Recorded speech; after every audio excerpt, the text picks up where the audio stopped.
Buenas noches, vamos a empezar la tutoría por cuestión del tiempo, ya que es en la noche, pues así no nos alargamos mucho y pues quedará grabada para aquellos que no la pueden ver en vivo. La agenda para este día es sacar dudas de las evaluaciones hasta la fecha. Vamos a hablar sobre el contrato didáctico y además sobre la ingeniería didáctica. Y al final vamos a tocar algunos temas sobre el ensayo académico, que es la próxima entrega para el 15 de noviembre. Está la entrega. En primer lugar, quería tocar un poco sobre las evaluaciones que se han entregado. El último fue el del video.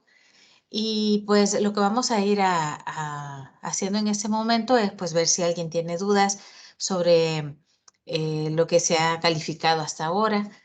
Yo quería decir que, que lastimosamente se dio un poco de prórroga. Si se recuerdan, el video estaba para el 1 de noviembre y debido a que yo también entregué, por la cantidad de trabajos que eran, terminé de entregar los avances hasta el viernes, entonces le solicité al licenciado que se pudiera dar por lo menos el día 2, que todos lo teníamos en asueto, para poder entregar el día 3. Algunos me lo enviaron a correo y será recibido siempre y cuando haya sido en la fecha o póngale unos 10 minutos después de las 12 del 3. Si no me lo lograron entregar en ese intervalo, lastimosamente no lo voy a poder calificar. Y de eso quería hablar con respecto a las nuevas evaluaciones. Em, las nuevas evaluaciones de aquí en adelante solo podrán ser recibidas en plataforma. Esto debido a que el coordinador, hemos acordado con él que, que no tienen que esperar hasta último momento para subirlo. Yo comprendo que a veces uno se le olvida o empieza a hacerlo a la carrera al final, pero precisamente incluso por eso estoy grabando la tutoría para que quede evidencia de que se ha quedado en acuerdo con el coordinador que solo en plataforma se van a recibir de aquí en adelante cualquier evaluación. Ya no se van a recibir por correo, aunque sea 5 minutos después de la hora, 10 minutos después, no se va a recibir. Todo esto es porque a mí me toca asignar una calificación sin entrega dentro de plataforma y eso puede dar un poco de confusión después, ¿verdad? Así que les pido por favor que vayamos teniendo un poco más de conciencia, que no se tiene que entregar la tarea el último día, por favor. Estamos, como les repito, para el 15, que es el ensayo académico, que ya vamos a hablar sobre eso, pero quería tocar este tema para que tengamos en cuenta lo de la entrega de las evaluaciones. En cuanto a lo que hemos hecho hasta ahora, la mayoría entregó el video. Yo les pedí que por favor, aunque solo fueran parejas, que lo entregaran los dos, porque insisto que para poder poner una calificación es necesario tener una entrega dentro de la plataforma.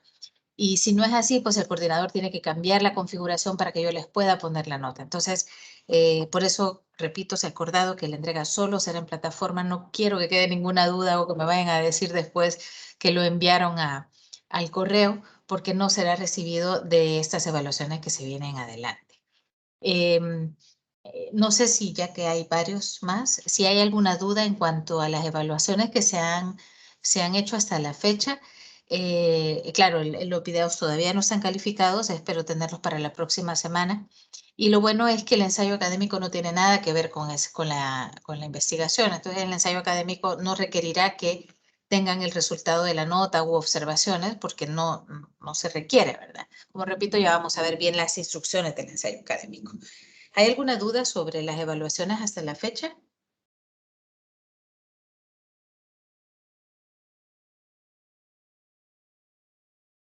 ¿Estamos bien? Ok.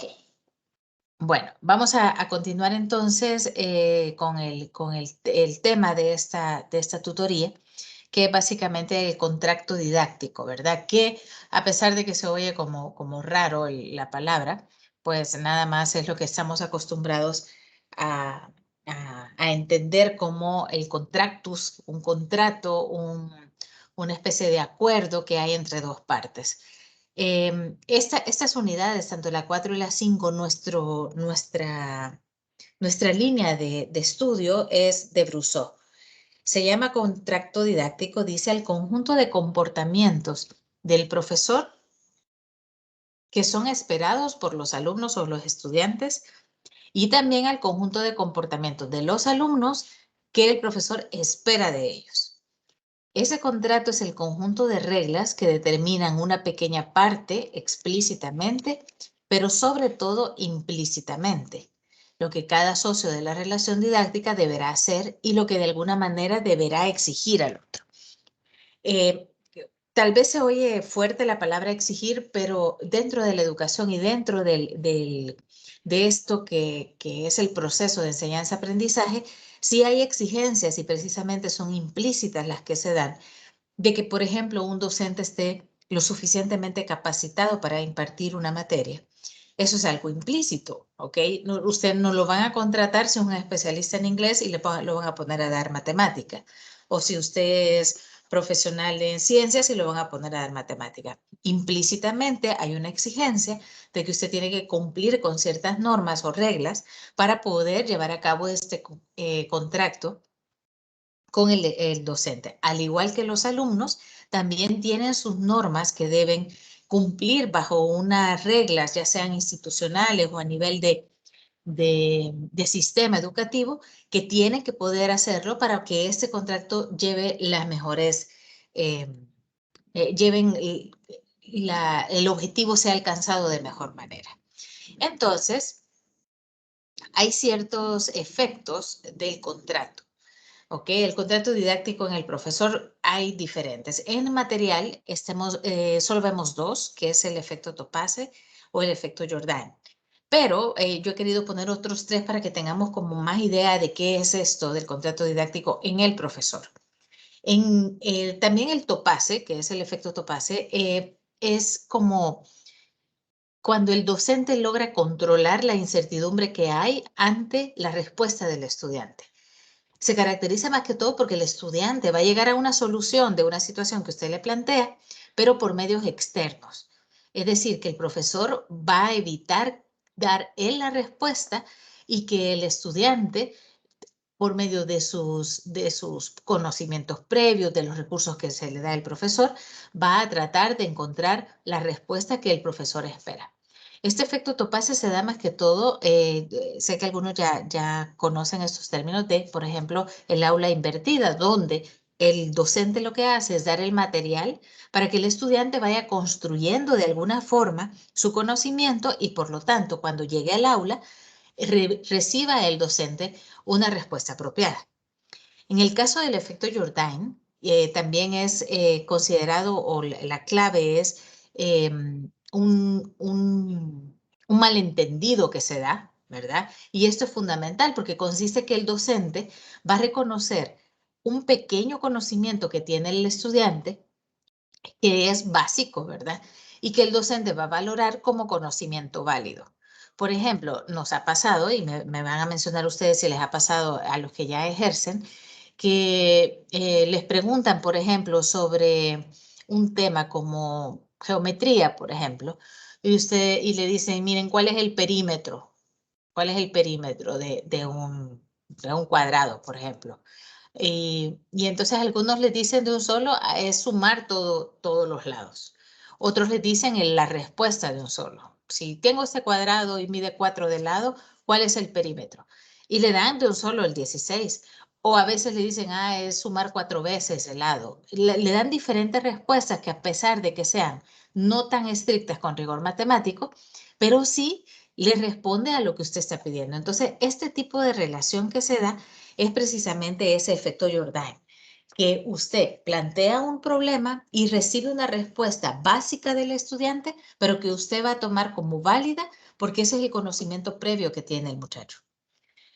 Tenemos el deslizamiento metacognitivo, que repito que estos tres que están a la derecha no están en el material, pero que son importantes por lo menos tener un poquito de idea. En el deslizamiento metacognitivo es cuando el profesor le cuesta que sus estudiantes comprendan y entonces el objetivo que él tiene de un conocimiento matemático no se alcanza. Entonces, ¿qué va a hacer? Lo va a reducir a un objeto matemático inferior al que él quería alcanzar. ¿Ok? Pues, por ejemplo, creo que nos ha pasado a todos cuando estamos aprendiendo factoreo. A veces, por ejemplo, el trinomio cuadrado por adición y sustracción es uno de los más complicaditos para que los muchachos los apliquen. ¿Por qué? Porque tienen que, además de un trinomio cuadrado perfecto, tienen que conocer también la diferencia de cuadrados. Y si no conocen esto, entonces no van a poder aplicar sustracción y adición en el trinomio. ¿Qué pasa? Cuando esto está así como muy complicado, ¿qué hace a veces el docente? Dice, bueno, no voy a explicar este trinomio y mejor voy a explicar el de la forma x cuadrado más bx más c o el 2x cuadrado más bx más c, porque cree que no van a lograr alcanzar este conocimiento por deficiencias, por lo que sea. Entonces, si lo vamos aplicando un poquito más arriba, cuando nosotros hacemos, por ejemplo, en cálculo integral, que teníamos, se recuerdan las fracciones parciales como una herramienta para poder integrar, a veces cuando los denominadores eran mayores que el denominador, era definitivamente el más difícil de todos los casos para integrar. Entonces, a veces, ¿qué hace el coordinador? Dice, este tema no lo voy a evaluar en el examen. ¿Por qué? Porque mis estudiantes o los tutores pueden decir, no alcanzaron hasta ese punto del conocimiento.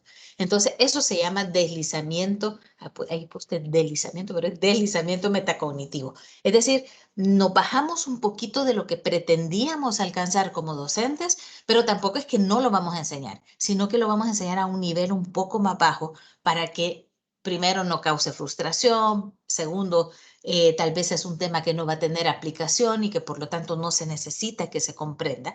Entonces se puede hacer este deslizamiento metacognitivo. No sé si alguien tiene algún ejemplo de este tipo de efecto en el contrato didáctico del docente.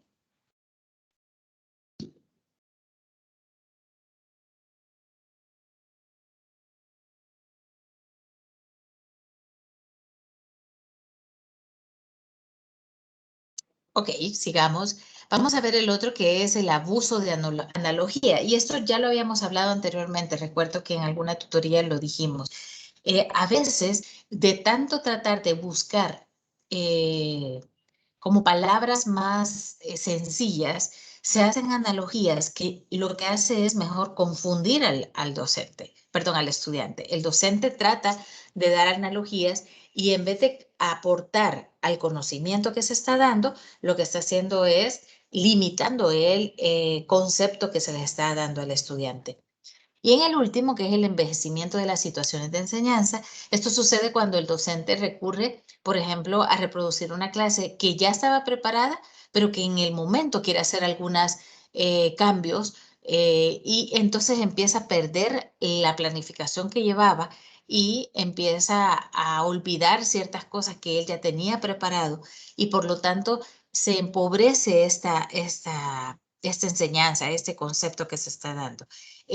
Cuando el docente empieza por ejemplo, cuando hay un tema nuevo que dar, normalmente pasa esto, como no se conoce muy bien el tema, como no se ha tenido experiencia en enseñar, entonces cada vez pasa que el docente pierde como enriquecimiento que se le puede dar al ganar la experiencia de dar una materia o de dar un tema en específico. Entonces aquí se dice que se envejecen las situaciones. Entre más usted, puede pasar en un sentido o en el sentido contrario. Entre más usted da una clase, como que ya no le enriquece tanto. Personalmente me pasa al revés. Yo posiblemente la primera vez que doy un tema, estoy muy regida por todo lo que he planificado. En cambio, cuando ya manejo mejor el tema, me suelto más, puedo poner más temas y todo esto. Entonces, este envejecimiento dependerá también del docente. No es algo que pasa siempre, ¿verdad? Porque posiblemente cuando el docente, y yo siempre lo digo, que cada vez que se enseña uno aprende, y la experiencia que uno va ganando aporta más a este precisamente contrato didáctico del que estamos hablando, entre más domina usted un tema, debería de aportarle más. Pero hay docentes, y sabemos que en el sistema nacional hay docentes que ya están hasta aburridos de estar dando los mismos temas y por lo tanto van empobreciendo esto. Es como que ya dan lo básico, ya no tienen creatividad para dar la materia. Y es parte de lo que sucede cuando estamos en un ambiente donde el docente y el estudiante tienen una relación pues no tan demandante, ¿verdad? Porque recuerden que parte de lo que decía la definición de contrato didáctico es que se exige de parte de los docentes y de los estudiantes ciertas normas y reglas que tienen que existir. Entonces, si no hay este contrato entre ellos, si no se exigen personalmente, pues envejecerá las situaciones de enseñanza que hay. Por eso estos tres creo yo que pasan más que los dos que se mencionan en el material. El efecto Topaz y el efecto Jordan sí suceden, pero creo yo que en nuestro ambiente el deslizamiento metacognitivo, el abuso de la analogía y el envejecimiento de las situaciones de enseñanza creo que suceden un poco más. ¿Hay un comentario, alguno de estos del contrato didáctico?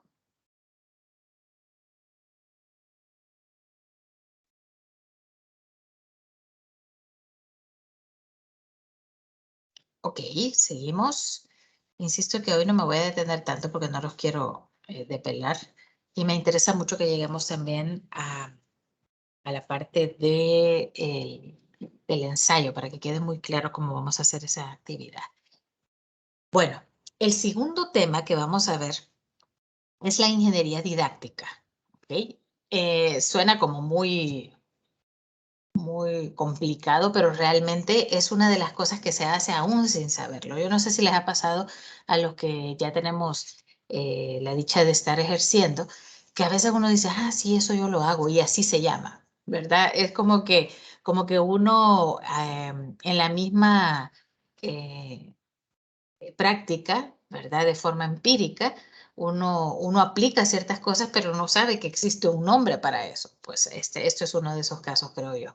Ingeniería didáctica dice que designa un conjunto de secuencias de clases concebidas, organizadas y articuladas en el tiempo de forma coherente por un profesor, que aquí se le llama ingeniero, para efectuar un proyecto de aprendizaje de un contenido matemático dado para un grupo concreto de alumnos. A lo largo de los intercambios entre el profesor y los alumnos, el proyecto evoluciona bajo las reacciones de los alumnos en función de las decisiones y elecciones del profesor. Vea que aquí en esta definición de ingeniería didáctica va implícitamente lo que acabamos de ver. En la última parte dice, el proyecto evoluciona bajo las reacciones de los alumnos en función de las decisiones y elecciones del profesor. Y eso precisamente que está al final, eso es el contrato didáctico, porque hay un ir y venir de información entre el docente y el estudiante. ¿Y a qué se le llama ingeniero? Pues es una ingeniería, es que usted reinvente, es que usted crea, usted trata de construir un aprendizaje por medio de un proyecto que está ejecutando. Y realmente todos hacemos eso cuando nos dedicamos a la docencia. En el momento que usted está dando una clase, usted está ingeniándose la forma en que la va a dar, sobre todo si son grupos numerosos, usted tendrá que ingeniárselas ahí para poder hacer que todos los muchachos y todas las niñas estén captando la misma idea. Y ahí tendrá que salir la creatividad, la espontaneidad, ahí tendrá que salir también la planificación que usted había hecho antes de sus términos.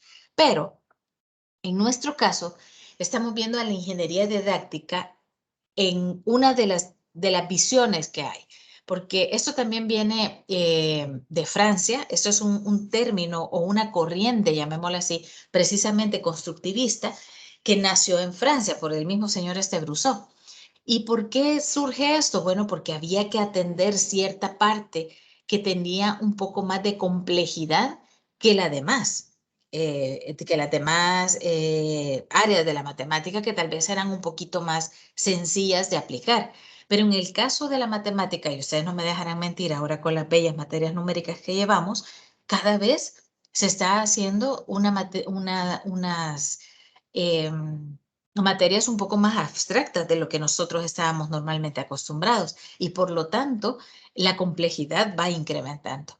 ¿Qué nos invita la didáctica a nosotros? Bueno, a que hagamos cualquiera de estas dos visiones que la ingeniería didáctica propone. La primera que propone es la metodología de la enseñanza. Y ahí lo que usted va a ver es nada más la parte de cómo usted crea un producto para poder enfrentar una enseñanza que está dando. ¿Ok? Por ejemplo, si usted está enseñando a derivar derivadas, pues todo lo que usted logre sacar como producto, ya sea material educativo, ya sea videos, ya sea, qué sé yo, cualquier herramienta que les pueda servir a sus estudiantes para que entiendan el tema, será la visión de la ingeniería didáctica en cuanto a la metodología de la enseñanza.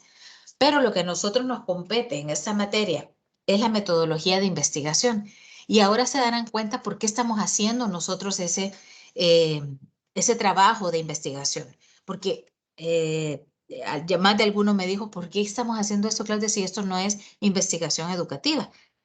Y quizá, y me lo han dicho, usted es más estricta que la tutora o el tutor que tenemos en investigación. Pero es que precisamente la metodología de la investigación nos permite crear una didáctica mejor. ¿Por qué? Porque si se recuerdan, lo que hicimos fue a partir de la práctica docente, que algunos ya lo hicieron, o a partir de la observación que se hizo en alguna materia las horas sociales o algo así, usted lo que hizo fue un esquema más o menos de lo que podía eh, tener validez, llamémoslo así, para hacer una investigación. Todo esto fue dentro del aula. Y además, lo que pretendemos nosotros es que con el registro que se da de los casos, de los exámenes, de los test, de las entrevistas y todo esto, podamos decir que vamos a tener un análisis priori y uno posterior y con el cual vamos a sacar conclusiones que aporten una nueva forma de hacer didáctica de la matemática. ¿Ok? Las fases, en primer lugar, de la ingeniería matemática, pues la primera es el análisis, ¿ok? Y si se recuerdan, eso fue lo primero que hicimos para nuestra... Eh, permítame, que esta cosa no me quiere escribir.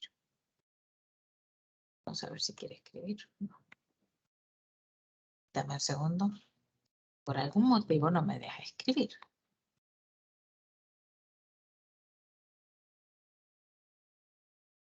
¿Alguien quiere hacer algún comentario en esto? Antes de... En lo que cambia de... ¿Mm? Vamos a ver si ahora sí permite.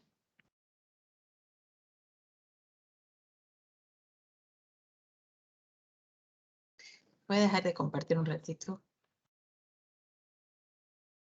Buenas noches a todos. Ya vi que son varios los que se unieron. Pensé que solo estaba seguía con Merari nada más. Cha, cha, cha.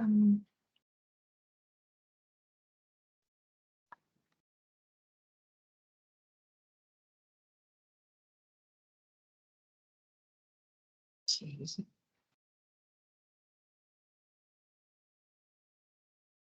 Vamos a ver si ahora quiere.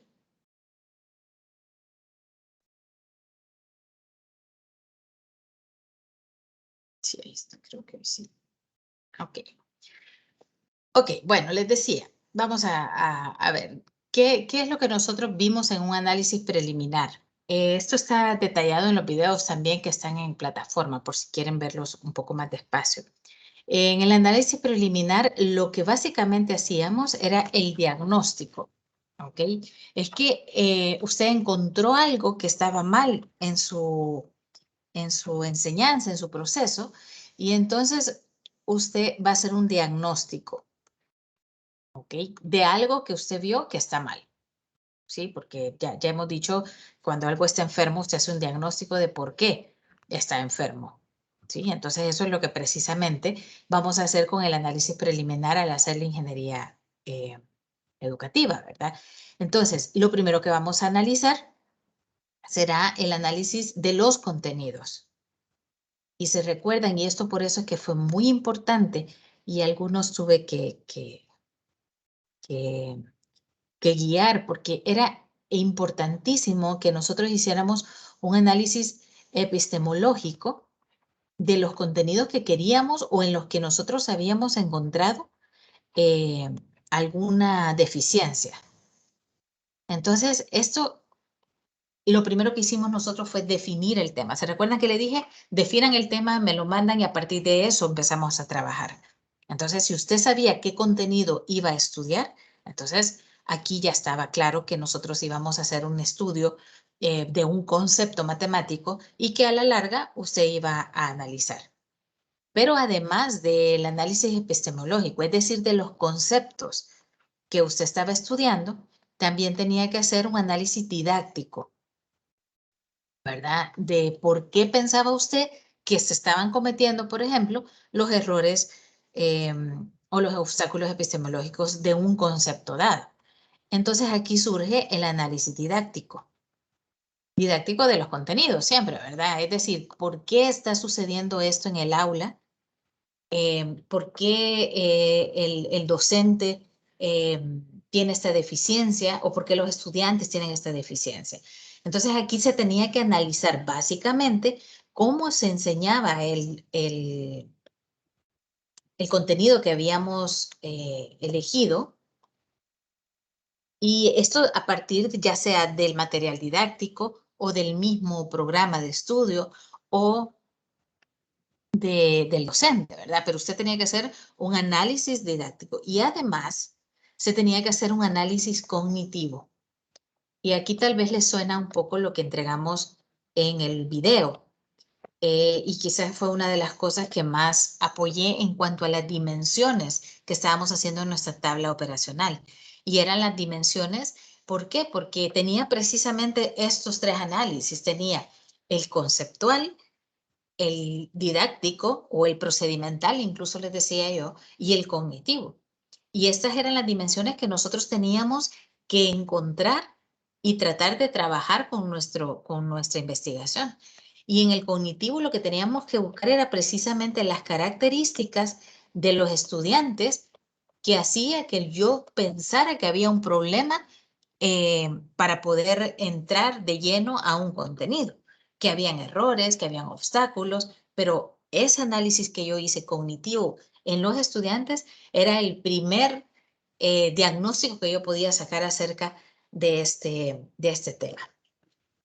¿Hay alguna duda hasta acá de lo que es la primera fase de la ingeniería didáctica? ¿Estamos bien hasta acá? Por el momento no, está todo claro. Ok, muchas gracias. Ok, bueno, vamos a ver el siguiente, ¿verdad? Ya hicimos el análisis preliminar, yo ya tengo claro qué es lo que falta en mi aula, ¿verdad? Porque yo siempre los he invitado a que tratemos de ser investigadores dentro de la parte docente. Y vamos ahora al análisis a priori. Una vez usted ya tiene su diagnóstico, entonces usted tiene que tomar en cuenta qué va a hacer, ¿ok? Es decir, usted va a analizar posteriormente a lo que, perdón, antes de lo que estamos planteando. ¿Y qué vamos a hacer? Bueno, vamos a tener que hacer un diseño de la secuencia didáctica. Ok, vamos a analizar cómo es la secuencia didáctica que se le está dando a los muchachos. Ok, eso nos va a ayudar mucho en la última parte de la investigación. También tenemos que describir un poco qué es lo que nosotros hemos visto. ¿Y qué es lo que hemos visto? Bueno, nosotros hemos visto, por ejemplo, evaluaciones, ¿verdad? Hemos visto también el rol del docente. Hemos visto también, por ejemplo, algunas variables que pueden estar afectando, como por ejemplo las variables sociodemográficas, de que si están en una escuela donde, por ejemplo, hay multinivel, ¿verdad? Eso tiene que ver, son como factores. Y esto también está basado en el análisis que acabamos de hacer, en el análisis preliminar, ¿verdad? No es algo que usted está inventando, es que está basado en el análisis de diagnóstico que hizo. ¿Ok? Y además, esta parte tendrá como como aquello que usted quiere alcanzar. Y por aquí, en esta parte del análisis, es que usted plantea su problema y usted va a tener una pregunta de investigación. Todo esto, ustedes implícitamente lo hicieron en el trabajo, pero quizás no lo llamamos de esta forma, ¿verdad? Pero hicieron su planteamiento de problema, hicieron su tabla operacional en el fondo también con las diferentes dimensiones que ya mencionamos. ¿Y qué nos va a tocar ahora? Bueno, vamos a tener que ir a la experimentación. Y para eso tendríamos que haber diseñado nuestro instrumento. Y una vez diseñado nuestro instrumento, había que ejecutar el instrumento. ¿Ok? No es nada más que lo va a dejar diseñado, lo tiene que ejecutar. Y una vez lo ejecute, usted registra los datos que le van dando. Si son 15 tests, pues serán esos los datos que usted tendrá. Si es una entrevista, pues eso le va a aportar a usted la información necesaria para que podamos registrar los datos. Y a partir de eso, ¿qué va? Bueno, a partir de eso vamos a hacer el análisis posterior. Recuerden que teníamos como lo siguiente. Teníamos el análisis a priori, ¿ok? Luego pasamos a la experimentación.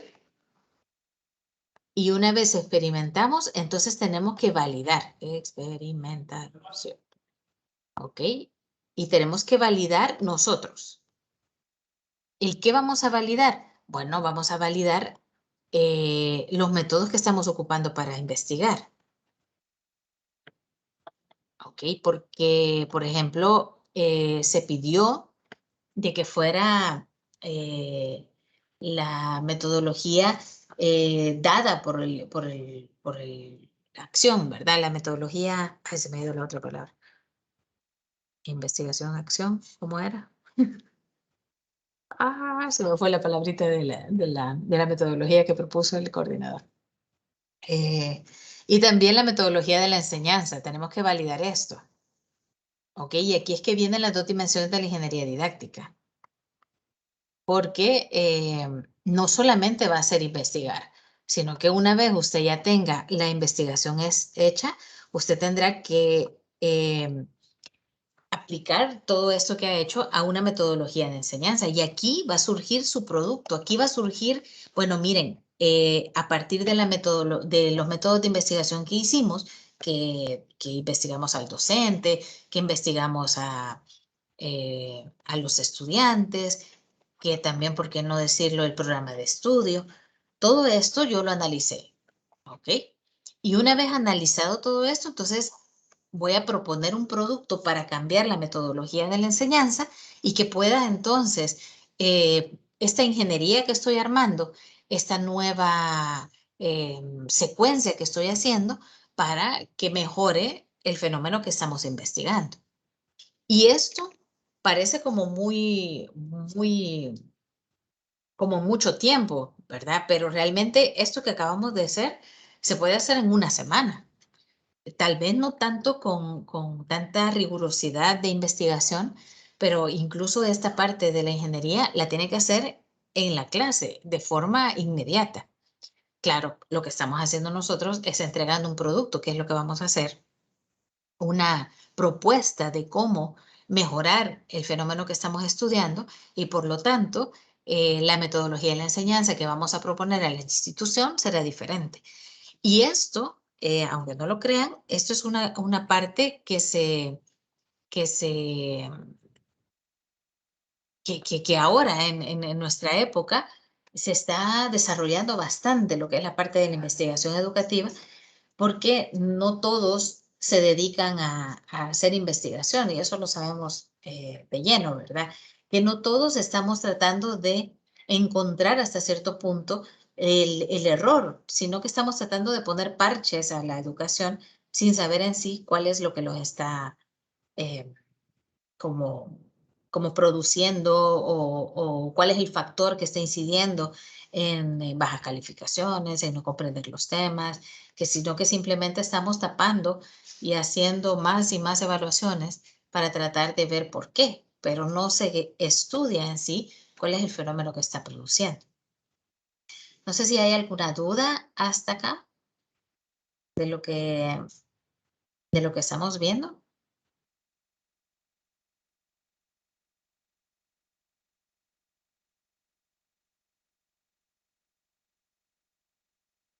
Por mi parte, no, licenciada. Lo que está mencionando tiene razón y lógica, porque ¿cómo se va a solucionar un problema si no se sabe el porqué de ese problema? Entonces, obviamente se necesita la investigación, aplicar una investigación para Así es. encontrar el problema. Ajá. Así es, definitivamente, y por eso es que los docentes somos investigadores, a veces personalizados de algún estudiante que no hemos captado por qué no comprende, por qué no entiende, si hay un problema de aprendizaje ahí o si hay factores, en el fondo somos investigadores y nos dedicamos a eso sin saberlo. Y es una de las áreas en la que el docente debería de entrar, en la parte de investigar, pero ¿para qué? Para proponer. Y ahí es donde entra precisamente la ingeniería que estamos hablando, porque de esta forma usted puede crear un proyecto donde usted ponga en práctica lo que usted está proponiendo en una investigación. De verdad, todos eh, estos temas que han hecho, todos son muy interesantes. Y si alguien de ustedes lograra ejecutar sus propuestas en base a una experimentación y a datos reales, por eso es que yo les pedí mucho que trataran de hacerlo real, que no vayan a inventar los datos, porque el producto que ustedes pueden entregar es muy valioso, porque en el fondo cada quien tiene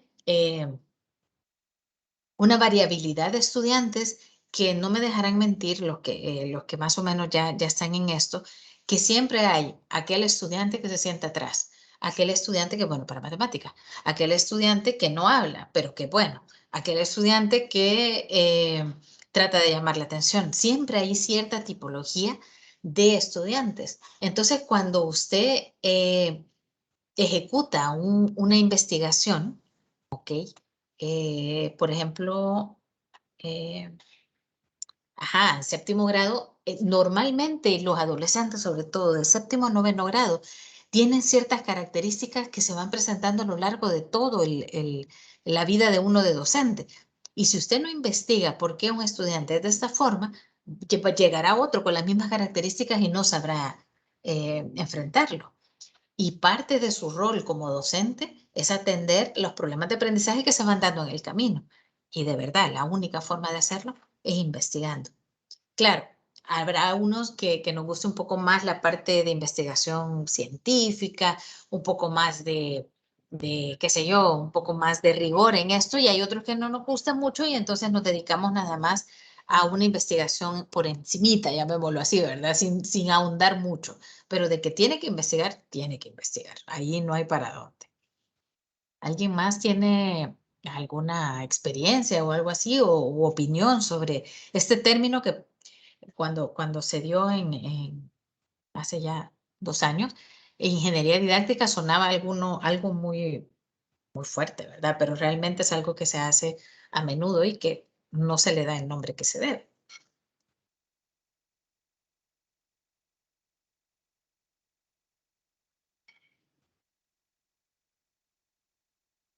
Siempre y cuando que nosotros tengamos una metodología de investigación y que, y que usted en esta metodología de investigación entregue un producto que será llamado proyecto, secuencia, lo que sea. Usted está haciendo ingeniería. ¿Ok? Los ingenieros a eso se dedican. Le dan un problema, pónganse a pensar en un ingeniero civil, le dan un problema de construir una casa, hace planos, investiga, hace cálculos, propone, le dan el visto de que se está bueno y ejecuta el proyecto. Igual un ingeniero industrial en el área de calidad, por ejemplo, le dice, mire, necesitamos que pruebe la calidad de estos. Está bien, María. Por ejemplo, un ingeniero industrial que se dedica al control de la calidad y está, qué sé yo, un alimento, por ejemplo, y dice, mira, el problema es este. queremos saber si esto cumple con las normas ISO 9001, que son las de calidad. Y entonces, ¿qué va a hacer usted? Bueno, va a hacer un proyecto, va a hacer una investigación de mercado posiblemente o qué sé yo, de calidad y va a ejecutar el proyecto y una vez usted ejecuta el proyecto, entonces lo echa a andar y le dará resultados. ¿Y cuál será la respuesta? ¿Es de baja calidad o es de mala calidad? Alta, baja, lo que sea. Pues lo mismo estamos acá en esta parte de la didáctica, eh, tratando de investigar un producto que es el proceso de enseñanza-aprendizaje, donde hay varios involucrados que están el estudiante y el docente. Y aquí viene lo que estábamos hablando del contrato didáctico y que usted tiene que investigar qué está pasando, quién está mal, el docente o el estudiante. ¿Ok? Y a otro ratito lo vamos a aplicar a nuestra bella modalidad. Pero por el momento quiero saber si estamos hasta acá, ¿estamos bien? ¿Hay alguna duda acá?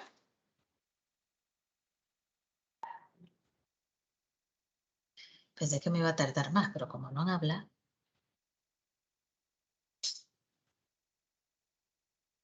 Ok.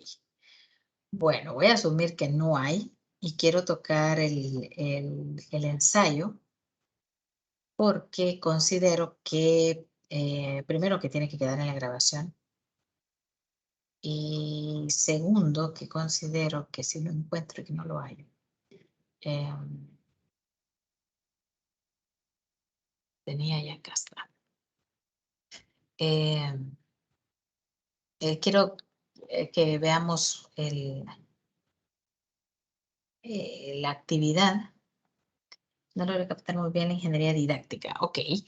Bueno, la ingeniería didáctica les mencionaba, María, que era cuando usted tenía un problema y se tenía que ingeniar de alguna forma en responder a este problema o a este fenómeno. Y eso en el campo de educación se va a hacer con el contacto precisamente que estábamos hablando sobre el docente y el estudiante. Y dice el concepto que tiene que ser secuencias. Fíjense bien, dice el término ingeniería didáctica designa un conjunto de secuencias de clase concebidas, organizadas y articuladas en el tiempo de forma que el profesor, que es el que tiene como analogía ingeniero, ¿verdad? Efectúe este proyecto de aprendizaje de un contenido matemático. Entonces, la ingeniería didáctica les decía que tenía dos visiones, la visión de la metodología de la enseñanza y la visión de la metodología de la investigación.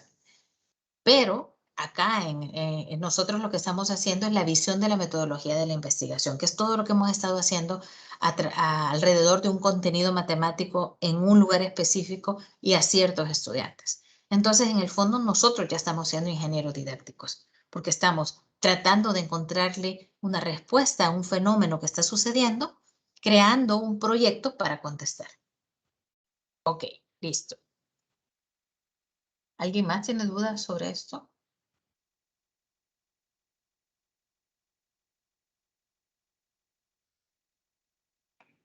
Bueno, espero que no sea. Yo sé que están cansados, yo sé que ha sido un fin de semana complicadito. Quiero hablar sobre el ensayo académico. Quiero que aclaremos las dudas y que quede muy, muy clarito, porque solo tienen 8 días para armarlo, si no lo han empezado. Que conociéndonos, no lo hemos empezado porque hemos estado en parciales repetidos y haciendo todas las cosas.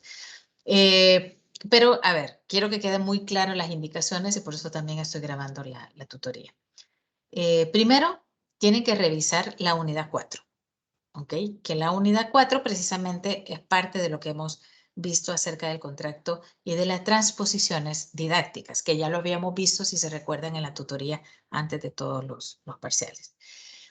Fíjense bien, dice que vamos a redactar un ensayo académico. Hay dos tipos de ensayos, muchachos. Está el ensayo académico y está el ensayo científico. Ese es un ensayo académico, ¿ok? Aquí no vamos a hacer ninguna investigación. sino que usted va a hacer una revisión de bibliografía y con eso va a hacer su ensayo académico. ¿Okay? Estas preguntas que están acá no las vaya a escribir en el ensayo. Usted va a responder a estas preguntas dentro del ensayo, pero no va a empezar. Transposición didáctica de esta, de los responsables de la nosfera en el proceso de enseñanza, No, no, no, no, no. Un ensayo requiere creatividad. Un ensayo requiere inspiración. Un ensayo requiere que usted contextualice estas preguntas en un ambiente que usted está estudiando.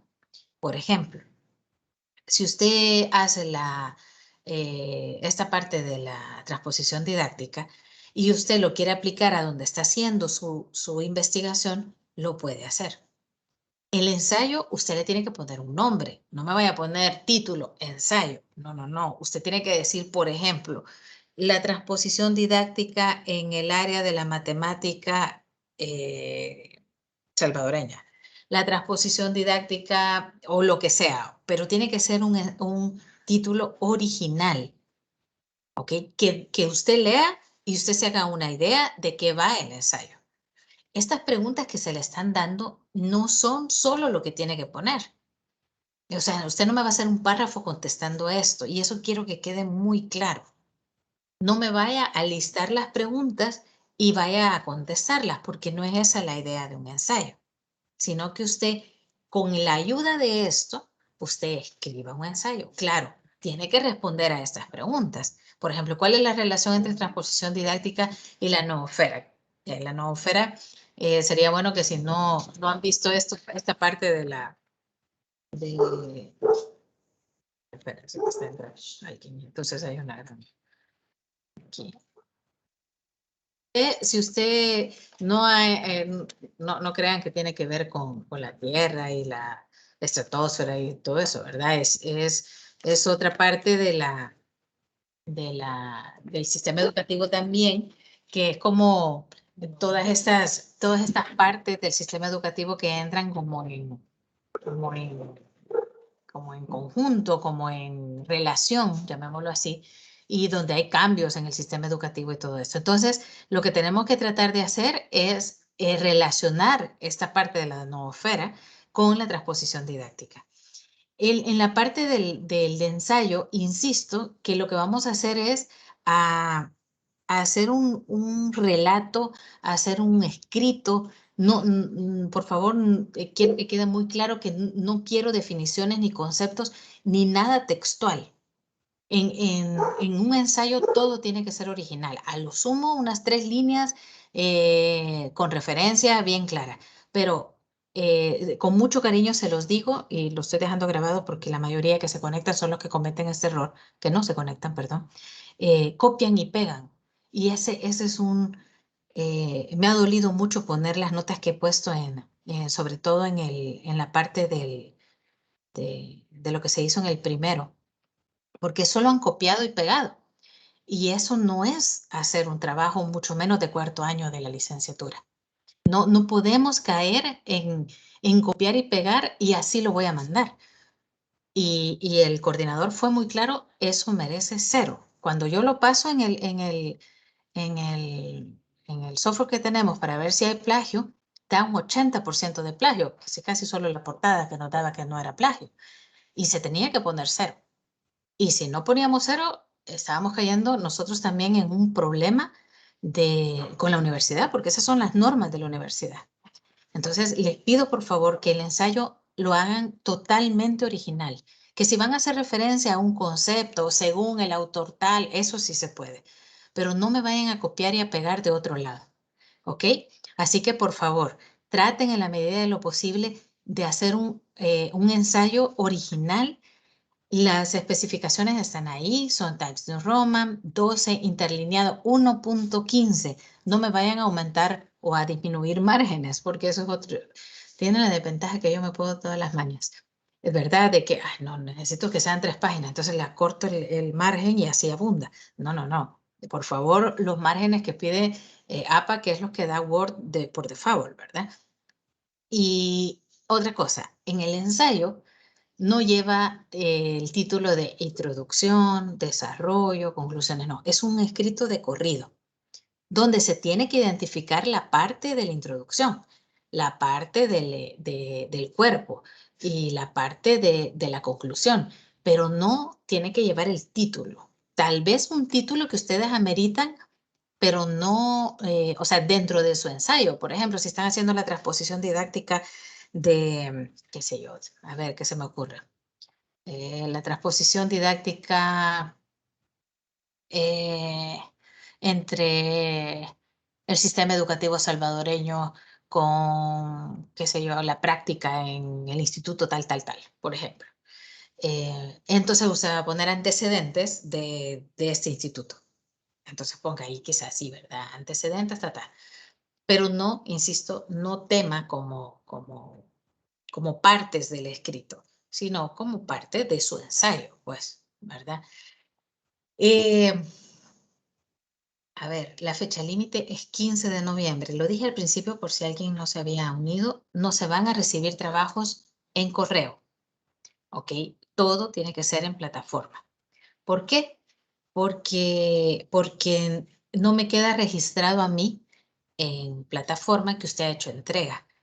Y cuando pasan esta parte de evaluar al tutor y al coordinador, entonces ahí quien queda mal no son ustedes, sino que nosotros por haber, por haber recibido cosas fuera de.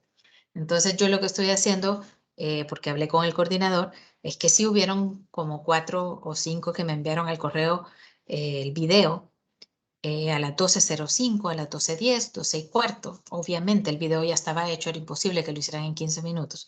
Y lo que he hecho es eh, subirlo yo o lo subiré yo porque no lo he hecho todavía a la parte de comentarios para que quede evidencia de que sí fue entregado y captura de la hora que lo enviaron por si algo llega a pasar. Pero les pido por favor que no entreguen las cosas a último momento porque de verdad nos ponen en un aprieto con el coordinador en saber si sí o si no se puede recibir.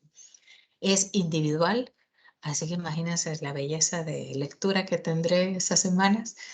Em, no utilicen, ahí están bien claras en las instrucciones, no utilice copia y pega, por favor. Ahora sí no podré abogar para nada y se tendrá que poner 0 según las instrucciones de orientación. Ahí dice que el ensayo no es un cuestionario, es decir, que las preguntas que están ahí arriba las tiene que responder implícitamente, no las tiene que escribir una tras la otra. Y precisamente luego está lo que es un ensayo académico, las características, y fíjense bien, los teóricos ensayistas exponen entre 3 y 4 páginas. Claudia, ¿y esto lleva la portada? No, es el ensayo en sí. Usted me va a entregar, así de simple, ¿verdad? También por si queda duda. La estructura dice portada, la portada que se le pone a cualquier cosa, ¿ok? Es decir, a todas las tareas que entregan, esa es la portada. Luego el ensayo, 3 o 4 páginas, pueden ser 5 o 6 si se quieren inspirar. Y las referencias en una página aparte, ¿ok? Entonces son 3 partes en el ensayo. Portada, con los datos de la universidad y toda la cosa. Luego el ensayo, ya le he dado las palabras. El ensayo que tiene que tener título, conceptos básicos, introducción, cuerpo del tema, conclusiones. Insisto, título, sí lleva título, ¿verdad? Ok, el título que usted le pone. Conceptos básicos, no sé si han visto algunos ensayos que ponen como palabras claves. Pues así se pone. Palabras claves, por ejemplo, transposición didáctica, enseñanza, aprendizaje, el contenido, qué sé yo, unas 5 o 6 palabras. Y luego, introducción, cuerpo del tema y conclusión, nada, de corridito el ensayo, ¿ok? Como decía María, ha habido ocasiones en las que sí se les han pedido que lleven los 3 elementos, en mi caso no. Un ensayo no lleva partes, un ensayo es limpio, es un escrito de corrido, ¿ok? Sí, esa parte sí, o sea, usted va a poner título, su nombrecito, algo de caché, por eso un ensayo académico es como muy de caché. Usted pone el título centrado, de ahí justificado a la derecha su nombre, si ahí quiere poner alguna frase usted así inspirada, póngala porque es parte de un ensayo académico. Luego pone palabras claves, ¿verdad? O no me gusta conceptos básicos, me gustan más palabras claves. Y luego de poner las palabras claves, usted pone 4 o 5 que usted considere que se usan durante todo el ensayo. ¿Para qué sirve esto? Para que cuando alguien busque un ensayo publicado, entonces esas palabras le sirvan para hacer. Hagan buen caso que van a escribir un ensayo que se va a publicar. Tienen una semana. Lo más de caché que se pueda. Inspírese. Yo sé que hay muy buenos escritores dentro de nosotros, así que sáquele provecho a eso. Mande, Wilber, perdón que no le daba la palabra. Solamente una consulta. Sí. Hace referencia a un máximo de páginas y en este caso un mínimo. Entre ¿Cuánto 3 y sería 4. aproximadamente? Yo diría que el mínimo es 3 y máximo no tengo. Si usted me entrega una tesis de 100, tampoco, ¿verdad? Pero pónganle mínimo 3 páginas solo el ensayo y máximo unas 5 o 6 páginas. También no creo que quede para mucho, sobre todo porque si se fijan el interlineado es de 1.15, entonces es bastante pequeño. Así que, y en formato PDF para que no se nos desconfigure, por favor, porque a veces me lo entregan en Word y se desconfigura. Así que escríbanlo en Word. Por favor, tengan mucho cuidado con la ortografía, con mucho cuidado con la redacción. Mucho, le dio la risa la vez pasada a una compañera que le dije el ceseo, pero existe eso, es una de esas cosas que tenemos en la redacción. Por ejemplo, se manifiesta que el escrito tal. Se dice que se trata de CCCC, eso se llama ceseo. Traten de evitar ese accidente de redacción. Y también había otro por tanto, traten de usar sinónimos cuando lo hagan. Léanlo en voz alta, ya se los he dicho en sus trabajos. Léanlo en voz alta, que se los lea alguien más. Eh, esta vez voy a pasar de hacer revisión porque solo tenemos una semana y ya me imagino que todos me lo mandan el viernes, no podré revisar, pero si tienen alguna duda o algo muy específico, con mucho gusto me escriben y yo con gusto voy a ver en qué les puedo apoyar. Pero este ensayo es precisamente para ensayar redacción, ortografía y la parte de manejo de la transposición didáctica y toda la parte de didáctica. Así que inspírese de verdad, léalo, lea el material y luego hace un ensayo. No es, fíjense bien, no es un material didáctico que usted me va a explicar a mí lo que es la transposición didáctica. No. Es un ensayo donde usted va a aplicar la transposición didáctica a un fenómeno que usted logre ver en El Salvador. Sería lo ideal. No lo dejemos tan general, pero si lo quiere hacer general no hay ningún problema. Y le repito, entonces lleva portada, el ensayo y en otra página aparte me pone las referencias. Es individual, no vayan a copiar, no vayan a hacer, por favor, a jalar de otro ensayo que hayan hecho en años anteriores y solo lo van a poner. Y bueno, eso. Aquí dice sobre las referencias, al final se escriben las fuentes consultadas que sirvieron para recabar información y sustentar las ideas. Y pueden ser agregadas al pie de página, pero esto yo lo voy a quitar porque no vamos a trabajar porque esa es otra norma. Tenemos las normas APA, tenemos las normas Chicago y hay otros tipos de normas que sí se puede agregar a pie de página, pero vamos a trabajar con normas APA y no se puede agregar al pie de página, sino hasta el final, como hemos estado acostumbrados a hacerlo. ¿Ok? ¿Alguna duda del ensayo?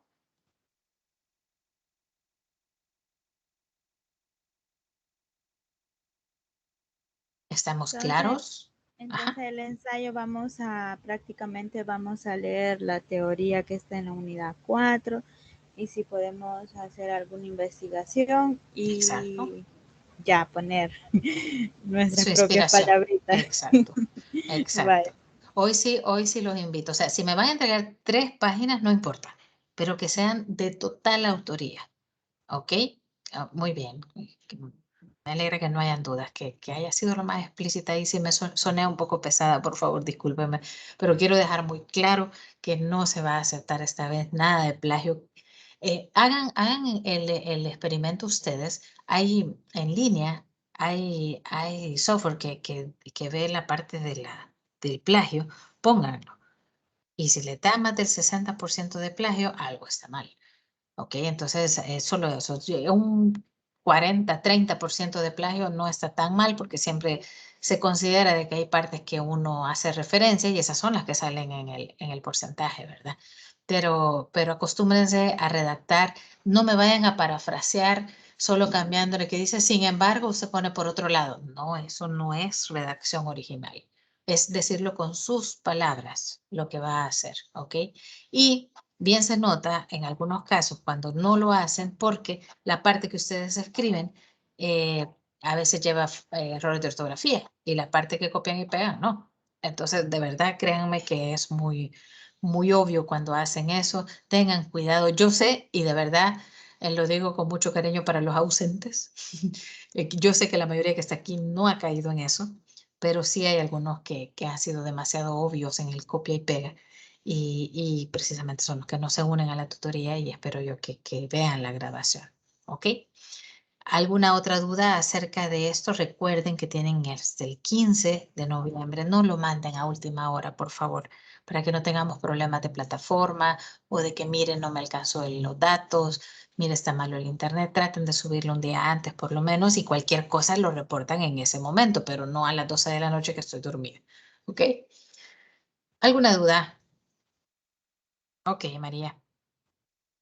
Diga, Wilber.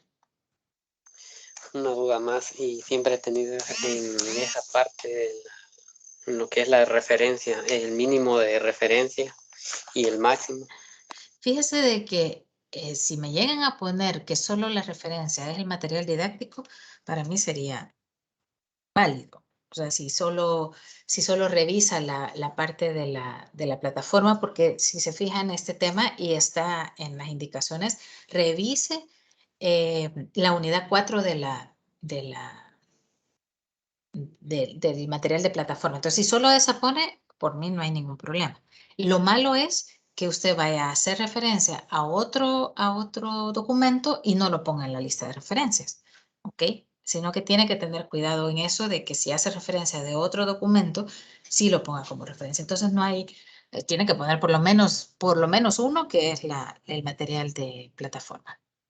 Ok, Claudia, me alegro. ¿Todo bien? Entonces, ¿alguien tiene alguna duda, por favor? Y antes de que se vayan, me despido aquí, pero no se me vayan.